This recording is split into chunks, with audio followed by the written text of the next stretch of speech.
Il-mod kif inħadmet l-espropriazzjoni ta' art f'Talqroq li kienet tal-familja Borċ Olivier wassal biex għall-art li meta l-Kummissarju tal-Artijiet tefajnu fuqha kellha valur ta' ftit eluf ta' liri, fl-aħħar jiem l-istess familja ngħatat mill-qorti iktar minn €2 miljun. Parti mill-każ fil-familja Borċ Olivier kien hemm l-eks Segretarju Ġenerali tal-Partit Nazzjonalista Paul Borċ Olivier li f'din il-kawża xed f'Ġunju tal-2009. Il-każ imur lura għall-1993 meta fit-13 ta' Lulju ta' dik is-sena il-Gvern ippubblika dikjarazzjoni ta' esproprjazzjoni ta' din l-art.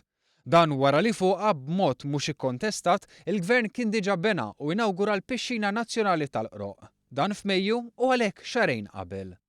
10 snin wara, fl-14 ta' Frar 2003, il-Gvern resaq il-quddiem biex ħallas is-somma ta' ftit iktar minn €20,000. Għax dan kien il-valur li jingħata lill-art lura fis-snin. Iżda ta' Borċ Olivier ma aċċettawx din l-istima. Huma kienu qed jippretendu s-somma ta' 980,000 lira Maltin.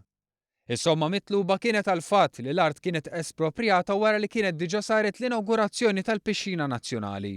U bekk b'dak li kien għamel il-Gvern l-art issa kienet meqjusa bħala waħda żviluppata u mhux art għall-agrikoltura.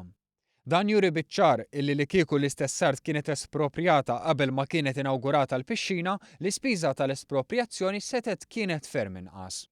Il-qorti kkonfermat dan billi qalet hekk.